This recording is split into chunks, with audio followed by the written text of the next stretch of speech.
حامدا ومصليا أما بعد فقد قال الله تبارك وتعالى في كلامه المجيد وفرقانه الحميد فأعوذ بالله من الشيطان الرجيم بسم الله الرحمن الرحيم يا أيها الذين آمنوا اتقوا الله يا أيها الذين آمنوا قوا أنفسكم وأهليكم نارا صدق الله العظيم اللهم صل على سيدنا ومولانا محمد وبارك وسلم عليه صلی الله علی سیدنا محمد صلی الله علیه و آله وسلم. محترم و عزتمندو، د ټولو نه اول ټولو مسلمانانو ته یو مبارکبادي ورکوم. د ټولو مسلمانانو مبارک شه. الحمدلله ثم الحمدلله. په دې ویډیو کې یو اهم پیغام هغه زه تاسو سره شریکوم چې هغه پیغام د یو عیسائی متعلق دی چې عیسایو یعنی د اسلام نه خارج کسو او الحمدلله ثم الحمدلله هغه اسلام قبول کړلو. او اسلام د چا د وجې نه قبول کړلو؟ حافظ محمد حسن نقشبندي دغه صاحب د وجې نه دغه انسان دغه کس اسلام قبول کړلو. دغه عیسایو دا سایډ کې به تاسو ته ویډیو ښکاري.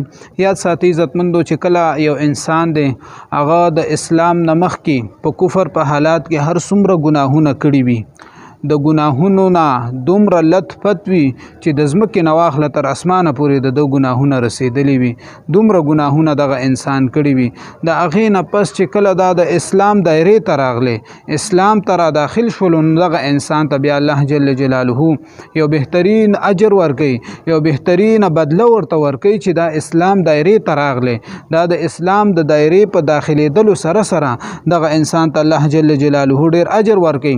او هغه اجر دی دغه اسلام د راوړلو نه مخکې چې څومره ګناهونه د کړي، که د شرابونه څکلي وو، که زناګانې کړې وي، که هر څومره ګناه د کړې وه، الله جل جلاله دغه انسان ته دغه ټول ګناهونه معاف کړي.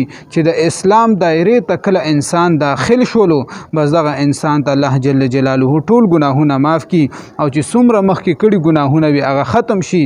د دې نه پس دا انسان داسې صفا شولو، د ګناهونو نه داسې صفا شولو گویا کې د مور نه پیدا شوی تر اوسه پورې ګناه نه ده کړې.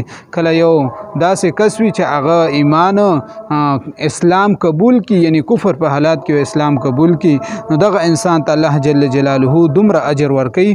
دغه انسان داسې شي گویا کې د موره پیدا شولو او تر اوسه پورې ګناه نه ده کړې. نو دا څومره بهترین اجر او ثواب دی. الله جل جلاله دی ټول کفارو ته هدایت د نیکیو کی. الله جل جلاله دی ټول کفار چې څومره کفار دي د اسلام نه اوټ خلق دی، الله جل جلاله دی دغه ټول مسلمانان د اسلام دایرې ته راولي. الله جل جلاله دی دا څو خبرې په خپل دربار کې قبولي او منظوري کی. او بیا خدای پاک جل جلاله فرمایي چې انما المؤمنون اخوة، نو ټول مسلمانان په خپل منځ کې رونه دي. نو دغه عیسائی دی خو اوس الحمدلله اسلام قبول کړلو، مسلمان شولو. دا زمونږ د ټولو مسلمانانو رور دی. د لپاره به مونږ ټول مسلمانان دعاګانې کوو چې الله جل جلاله دی په دله په د اسلام باندې استقامت ورکی. الله جل جلاله دی دغه انسان ته همیشه د پاره دغه اسلام قائم او دائم وساتي. او الله جل جلاله دی دته پکې نیکو توفیق را نصیب کی.